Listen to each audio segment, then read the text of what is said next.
So this past Saturday, I was watching the fight live. It was a pretty good fight, man. Like I enjoyed the fight. Okay, let's go through the fight.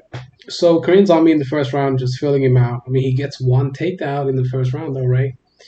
And he.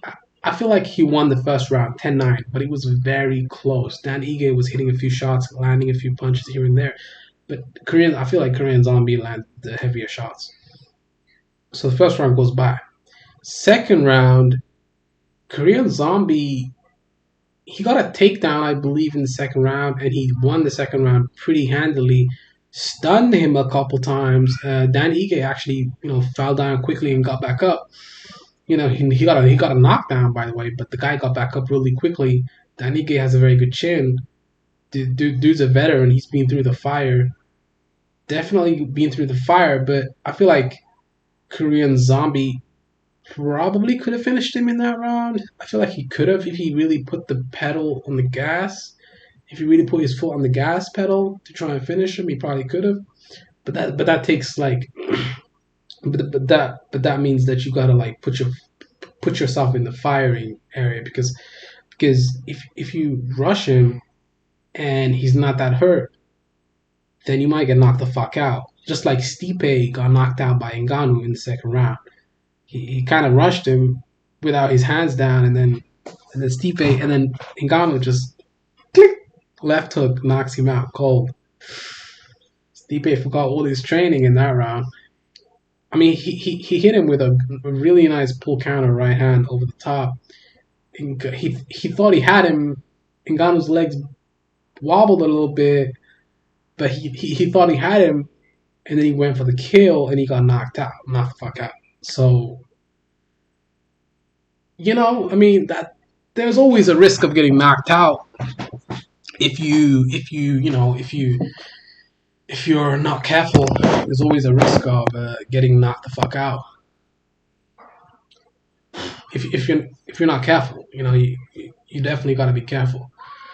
So I mean, Korean Zombie fought a very smart fight. Definitely used a lot of wrestling in this fight. I was surprised by that, like a lot, because I feel like Korean Zombie is more of a brawler type fighter. I mean, we know he's very superb on the ground. He got a twister finish in his fight against Leonard Garcia. Very good fight, excellent fight. But I didn't think he was gonna take the fight to the ground because Danny Gay is a black belt in Brazilian Jiu-Jitsu. Danny Gay's a black belt, dude. Like he can hang with Korean Zombie on the ground. So taking him to the ground won him the fight. He definitely the wrestling won Korean Zombie the fight. Every time he would get hurt, he would take him down. He got a takedown in the first. I think he got a takedown in the first round, second round, third round. He didn't get a takedown in the fourth round, I believe. I'm not 100% sure. But the story of the fight was Zombie mixed in his wrestling with his striking really well. I was surprised by that. Like I thought Zombie was more of a brawler type fighter. Not a dude. He turned into a wrestler today. Crazy.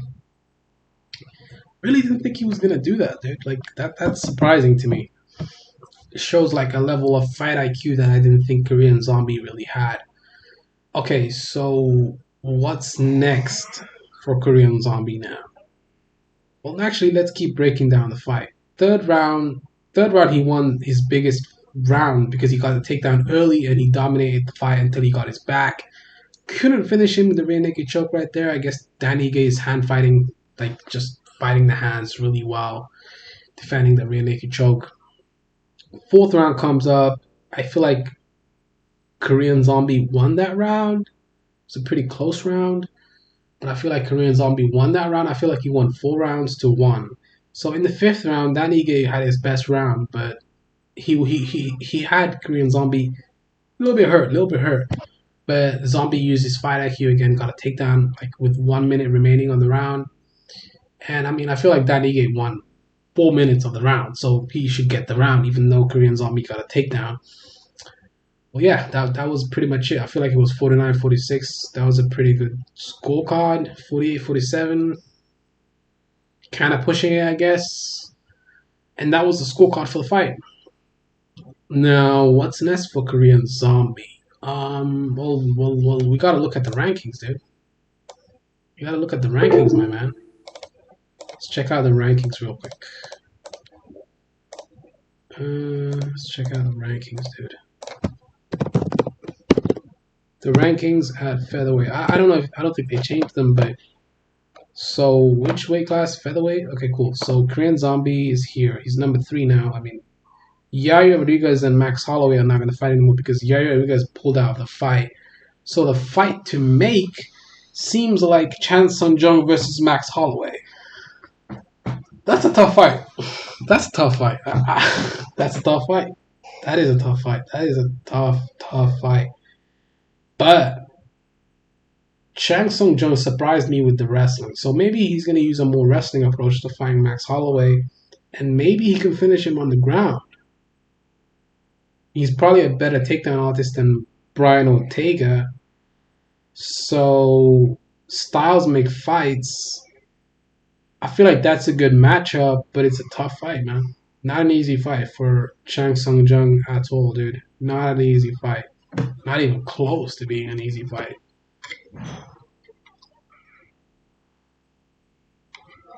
Not even close, dude. Not an easy fight by any stretch of the imagination. Not at all, dude. Tough fight for the Korean Zombie. Tough fight for Max Holloway too, though. Don't forget about that. I don't know, man. It's kind of hard to pick against Max Holloway. Since his last performance against Calvin Kattar, dude, it's really hard to pick against Max Holloway. And he arguably beat Volkanovski in the second fight. So I don't know, man. I don't think there's any way I can really pick against. I don't think there's any way I can pick against Max Holloway, bro. I really can't. But Chan Sung Jung definitely has a chance to win the fight. Because Max Holloway is more of a volume puncher. He's not really a one-punch knockout type of guy. So if the fight gets into the later rounds in 3, 4, and 5, I feel like he can dominate those rounds. But with the early rounds, he's going to be trying to wear Korean Zombie out with the pressure and the volume. But Korean Zombie's not going to take a back foot step. So maybe, yeah, it's a good fight. I mean, I don't know until I see it. I don't know who's going to win until I see it. But my money's on, if I had to pick and you put a gun to my head, I would go for Max Holloway. But Chan Sung Jung, Korean Zombie definitely has an excellent chance to win this fight. So there's no counting on him out. But the problem with the division is Brian Ortega is a very bad matchup for Chan Sung Jung right now, dude. Bad matchup. Super bad matchup, dude. I think Brian Ortega beats him again if he fights him. But yeah, that's my thoughts on the fight, man. Like, like, comment.